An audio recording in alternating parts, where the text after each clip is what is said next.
Hey everybody, welcome back. I'm Chris, your NFL writer here at Occupy Fantasy, and I'm here with some NFL DFS picks and tips for the Week 3 slates on FanDuel and DraftKings.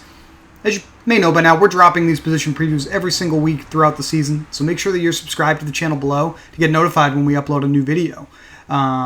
If you like what we did here, we certainly would appreciate it if you give us a thumbs up on the video as well. If you have any questions about quarterbacks on this slate, drop them in the comment section below or join our Discord where you can go in there and talk to other Occupy members, staff, and subscribers about all the upcoming action for the upcoming week in the NFL and other sports as well. Let's get into the quarterback position. Here in Week 3, we got a lot of viable options, and I really think the place to start is the fact that there are going to be a lot of DFS players concentrating on these quarterbacks in some of these high total games. So, we have Tampa Bay visiting the Rams. That's a 56-point total game right now. We have Seattle playing Minnesota. That's a high total game.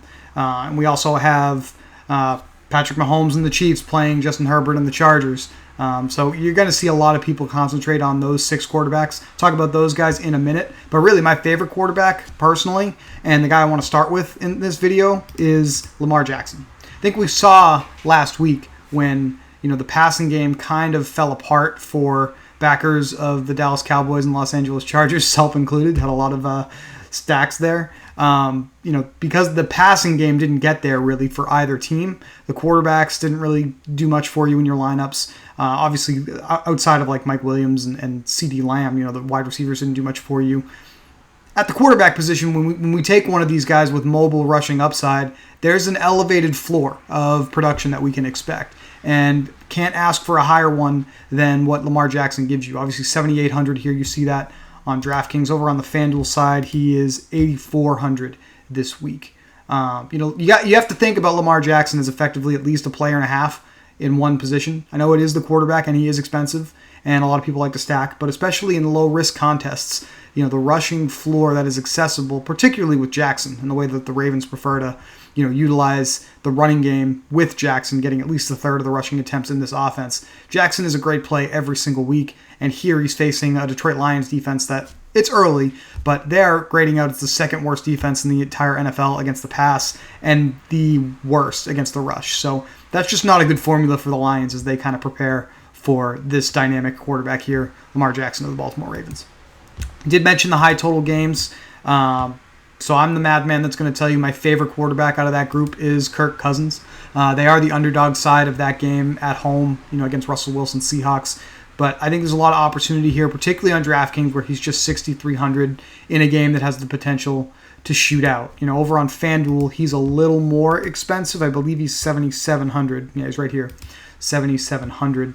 But the Vikings pass blocking has been relatively strong through 2 weeks of play, and we think anyway, based on what the odds makers are telling us, that this game is going to require them to try and score points in bunches and quickly to stay competitive with Seattle. So you have to like what Kirk Cousins gives you in terms of upside in that type of game. Can't obviously ignore, if we're talking about Seattle and Minnesota, Russell Wilson, who's the favorite side of that game. It's been the Tyler Lockett show with him through a couple of weeks. Will it stay that way? Now, check out our wide receiver video. We'll talk about that a little bit. But it's safe to assume that Wilson has a really, really strong matchup here as well. Just 7,600 here over on the DraftKings side of things. Minnesota's pass defense, and Seattle's for that matter, are a little below average so far through 2 weeks. Not trying to draw too many strong conclusions yet. By around after this week, we'll have 3 weeks worth of data, so we'll be able to feel a little more comfortable about what we think about these defenses.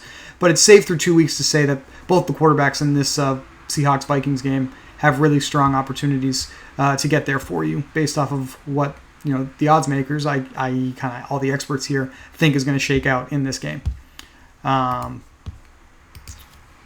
Patrick Mahomes. He's always doing Patrick Mahomes things. You could probably say that his game against the Ravens on Sunday Night Football was one of his, in recent memory, outside of the Super Bowl against the Bucs, worst performances.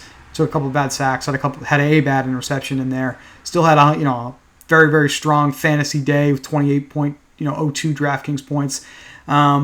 Maybe people are a little gun shy to go into this Chargers game spot, but I wouldn't treat it that way. That's kind of silly. Patrick Mahomes, always has tremendous upside. 28 points in what probably should be considered a relatively bad game, particularly in the second half from Patrick Mahomes. You're likely to see him want to get right here and get a victory against the Chargers and play a little better, get a little better connection going with Tyreek Hill, who had kind of a down week against Baltimore on Sunday Night Football there. So Patrick Mahomes with a very, very strong opportunity here. The Chiefs have the highest implied team total according to the odds makers in betting markets this week as well. In order to keep pace with that, obviously, where is he? Justin Herbert is going to have to kind of do a little bit better than he has done in the touchdown department against the Kansas City Chiefs. Hard to complain with this virtually identical output. Over 330 yards both weeks so far here in the 2021 season. He's going to have those days where he passes for more than one touchdown here, and probably starting in week 3. One of the receivers that is towards the top of the air yards leaderboard that has not yet scored a touchdown is his either favorite or second favorite target, depending on what you're looking at so far through 2 weeks, Keenan Allen. So Justin Herbert, one of his favorite receivers, is going to be one of the most popular plays on this slate. You could lean towards getting some exposure to that on the underdog side of this Chargers-Chiefs game stack here. We like Justin Herbert quite a bit. The last big game stack is obviously the one that I think maybe you'll see the most ownership on. Just it's in the late window, and the Bucs have been completely on fire through 2 weeks of play. Tom Brady with 9 touchdown passes in 2 games. I mean, when is the GOAT not on fire, right? And now he is facing a Rams defense that is very strong against the pass. They were the best defense in the NFL last year. Defense is obviously a little noisy. Who knows if they'll repeat as the number 1 defense here in 2021. But they're on track for another strong season. People have been saying for 2 decades that the way to beat Tom Brady is for the pass rush to get there and sort of get him out of his rhythm. The Rams, you have to admit, have a pretty good chance of doing that with what they have up front on the defensive line there. But understand that Tom Brady actually has, according to next-gen stats from the NFL, one of the fastest releases on time to throw. He's getting rid of the football in like 2.45 seconds, something like that. It's like the 3rd or 4th lowest or fastest time that he's releasing the football and trying to hit one of his receivers. So that probably could mitigate some of the Rams' pass rush here if he continues to be that efficient with finding his favorite target and getting rid of the football. 20 years of evidence suggests Tom Brady has a pretty good chance of doing that here. Phenomenal play with the Bucs. This game has actually gone back and forth. I've seen the Bucs favored by 1 point. I've seen the Rams favored by 1 point.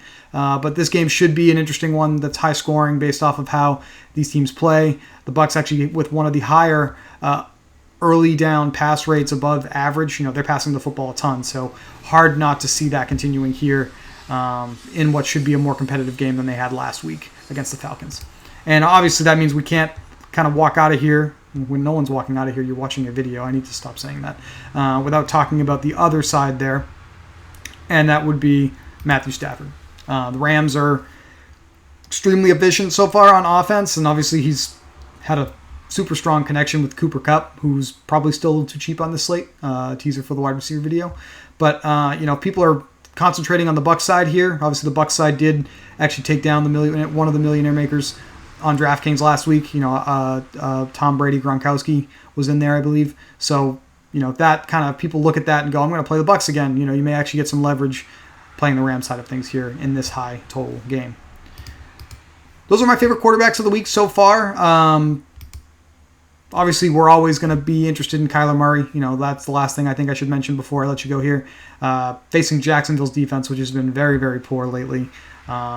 Arizona has the second highest implied team total on this slate behind the Kansas City Chiefs. So obviously Kyler Murray, a strong play as well. Not entirely sure yet about the game stack opportunity here because obviously Jacksonville and keeping up is probably pretty tough, but there may be some options there. So I guess the thing for you guys to do is keep an eye out for when we post the daily plug over at occupyfantasy.com. That will hit by Friday evening. Where we will talk about not just our favorite quarterback plays on the slate, but our favorite plays at every other position: running back, wide receiver, tight end, and there'll be some suggestions for game stacks. Pretty good indicator here of which ones we like, but we'll give you our final recommendation there as well. We'll give you contest recommendations to play based off your bankroll tier. Lots of good stuff in the daily plug over at occupyfantasy.com. Again, that'll hit on Friday night. If you liked this video, we would really appreciate it if you haven't already. If you subscribe to the channel. lets us know that you want to see more of this content, and you'll get notified when we post more position previews throughout the week and the other content that's coming out on our channel, showdown previews, $1 Million Mission live streams, things like that. So certainly want to make sure you don't miss those as well. If you like this video, would appreciate the thumbs up. Lets us know that you appreciated it and you'd like to see more of this stuff. Talked about 7 guys in this video, but there's a lot of quarterbacks on this slate. Are there others that we didn't mention? Are there others that you'd like to hear some more about? Drop a comment in the video below. We'd love to reply and talk to you about it. Also consider joining our Discord. There's a link to do that below above the description of the video. So that is an option as well. You can come into our Discord and chat with other Occupy Fantasy members, subscribers, and staff about the upcoming action here in Week 3 and obviously across the DFS landscape. We've got channels for every single sport that's going on right now. So that is an opportunity as well. For Occupy, I'm Chris. Thanks for watching this video, and we'll talk to you soon.